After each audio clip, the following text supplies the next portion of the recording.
Today we have good news, and more good news. Lots of good news today. Let's go through everything. 8 new Tesla Cybertrucks were spotted at Giga, Texas. 4 in the car hauler and 4 in the parking lot.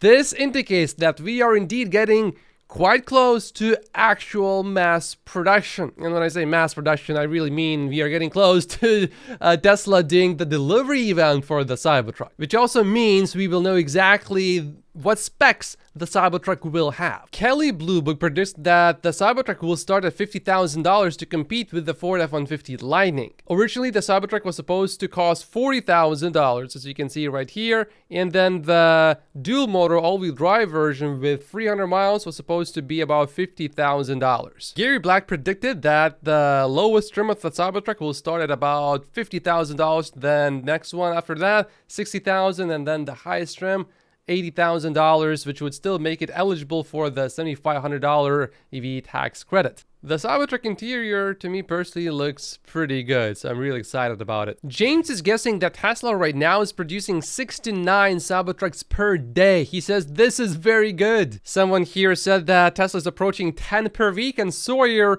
to that replied by saying at least 10 per week. For a Cybertruck delivery event, we don't really even need a lot of Cybertrucks. If we had just 50 or 100, it would probably be enough. 200 would be better, of course, but we don't really need that many. During the Model 3 delivery event, there were only 30 Tesla Model 3s delivered according to ChatGPT. And if you look at the Model S, we only had 10 delivered, and the Model X only had 6 delivered. This is also really good news. Bird Equity just added Tesla stock to its best ideas list. This of course helped Tesla break that 6-day losing streak. The brokerage said price cuts and their impact on margins will drive the narrative in the second half of the year, but other potential catalysts for the stock include the launch of a Cybertruck, wider adoption of full self-driving, and expansion into new markets. Full self-driving, I think we will start to hear a lot more about that in the coming next 12 to 24 months, even from mainstream analysts. The firm also said that bearish investors will point to lower production, but added Tesla was still on pace to achieve its production forecast of 1.8 million vehicles this year. So, good news. And if that's still not enough good news for you, how about this right here? A Tesla Model Y long range was just spotted being tested in India. Now, what do you think that means? This car has a pretty big dent right here. Now, this color is unusual. So you could perhaps say that someone is trying to pull a prank here because maybe that's not Tesla. Or another argument that you could actually make is maybe Tesla will have a new color available. Maybe, maybe not. But Dry Tesla Canada is reporting based on these reports that Tesla Model Y is perhaps going to be launched in India and that the launch is imminent. Specifically, they say this could be a hint at an imminent launch. They also wrote here that maybe Indian buyers in India will be able to get their hands on Model Y as soon as this year, maybe within a few months even. Okay, so I just figured out exactly what's happening with this color. Here it looks like a completely different color, right? But then I look at the other pictures and here it becomes a bit more clear that no, this is not a special color. And then if you look at this picture, it is abundantly clear that this is just the regular gray color. So remember this picture of the Model 3, the new one, that looks, I don't know, not very good. Maybe this is something similar as well. Where in the picture it looks very differently than how it's supposed to actually look. This is a small country, but it leads in EV adoption, so we want to pay attention to it because if they are buying Teslas, everyone else is going to be buying Teslas as well in every other country pretty much. And last year Tesla sold 17,500 Model Ys in Norway, the highest sale number of any car model in Norway ever. So far this year, Tesla has sold 16,000 Model Ys already. Do you think they will crush or obliterate their record? I think so. We have a few Model 3 refresh updates. Tesla China analyst said that the appearance looks even better than that of the Model S. I like that. Production The trial production phase has ended. Production ramp-up with stress testing will begin on August 25th. By early September, the daily production capacity is expected to reach approximately 1,200 units, which would be pretty good. He says that it is going to have hardware 3.5, not hardware 4.0, and all radars have been removed. I think he also means ultrasonic sensors as well, although I'm not sure. And then pricing, the manufacturing cost of the entire vehicle has significantly decreased compared to the older Model 3, which is good. Single piece casting, I think he means giga castings. I assume both the front and the rear, or maybe just the rear. Hopefully both. Significant reduction in wiring harnesses and the use of more new materials, cheaper materials. I assume just like that cheaper looking material on the side of a door that we didn't really like. Maybe it was just bad lighting, or maybe they didn't decide to go with that. We'll see. However, we still maintain our estimate that the pricing will be around $27,000. So that's just a prediction. And he gives his expectations. In summary, the new Model 3 is very impressive. If a pricing is close to what we anticipate, then this vehicle will surely be warmly welcomed by the market and once again lead to an explosive increase in orders. Here's another rumor about the refresh Model 3, which again points to the imminent launch of it. This one comes from Australia. One existing Tesla Model 3 performance owner has been contacted by a Tesla customer service representative. The representative asked if they would like to trade in their existing Tesla Model 3 performance vehicle now and take delivery of an inventory vehicle, or wait till the Highland is out there. A while ago, I remember reading one somewhat inaccurate report from this website, so I would take this one with a grain of salt, but with so many things going on, I think this is further evidence pointing at the imminent launch of the refresh Model 3 soon. Tesla China customers will certainly love this. I love this feature.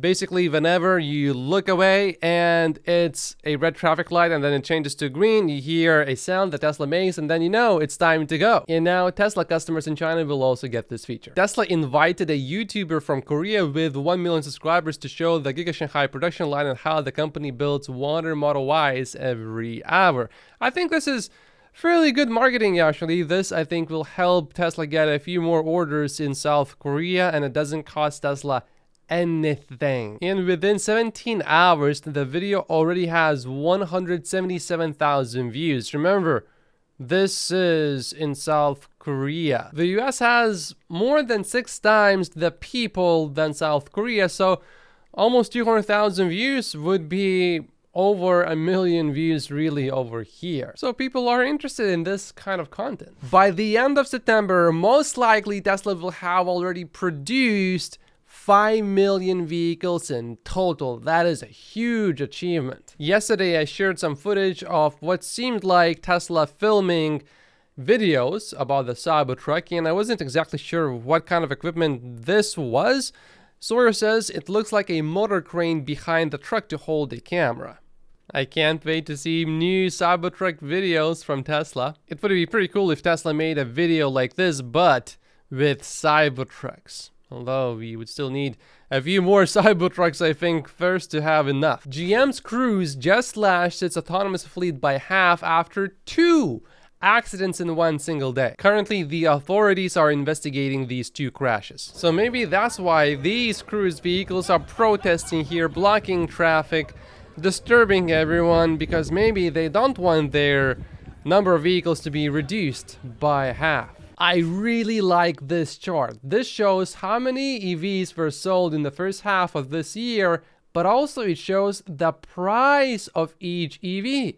And where does Tesla stand in terms of its pricing? Well, Tesla has the 2 most expensive EVs that are in the top 10 best-selling EV list. So I asked you guys, and leave a comment down below, what do you think is going to happen when Tesla is going to release the next generation vehicle? How many sales will Tesla have then? Do you think it will sell more than the Model Y? If you look right here, Morgan Stanley still somehow thinks that Tesla will sell less next generation vehicles than Model 3s and Model Ys. How does this make sense?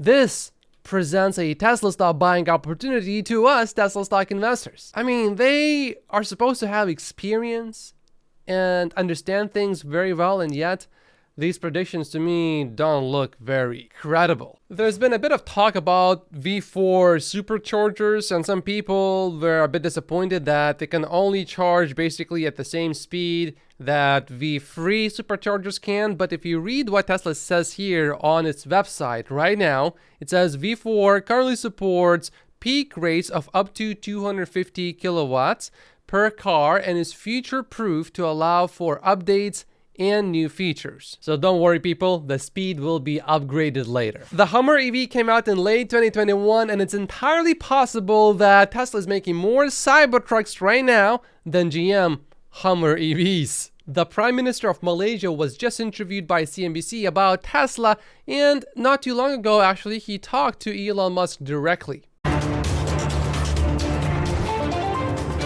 EV happens to be our priority, and they can provide. Now, the Chinese company has now been asking the possibility, we'll be open. But what is the advantage? We produce batteries. That we see as not conditional to them coming in, but would be of advantage in the sense that we can complement that. So the way we see things is not a structured blanket procedures or policies, but to see the synergy.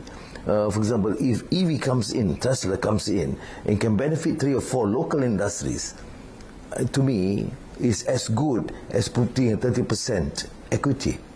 In fact, in terms of real advantage and returns to the economy, that is better. Sounds like Malaysia is trying to get Tesla to build something in Malaysia. Of course, pretty much every country is trying to do that, but it sounds like Malaysia perhaps is willing to offer something more, something better perhaps to Tesla than other countries, because Malaysia sees Tesla coming to Malaysia as so beneficial to the economy. I'm not saying Tesla will build anything in Malaysia, but it is nice to know that Tesla is welcome. Yes, Malaysia does produce batteries, but is that the next step for Tesla?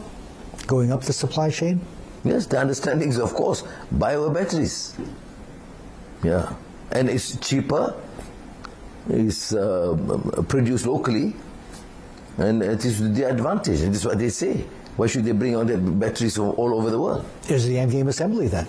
The complete supply chain in Malaysia for Tesla? Well, it's a bit too premature for me to commit, because they are doing it. We know that the Prime Minister talked to Elon Musk earlier this year, and the way the Prime Minister is talking here, it sounds like the conversation about Tesla building something in Malaysia was discussed.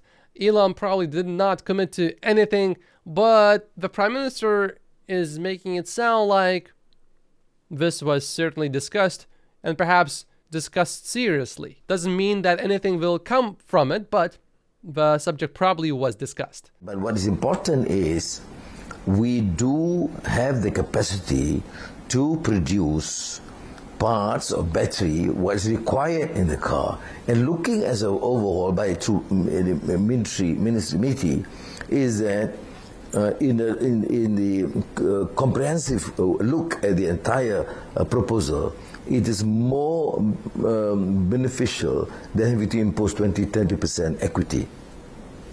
That's how we see it. And similarly with Geely Proton, because we have come up to a stage where there is readiness in the past, like SpaceX, as I said, you know, is 3 major players here.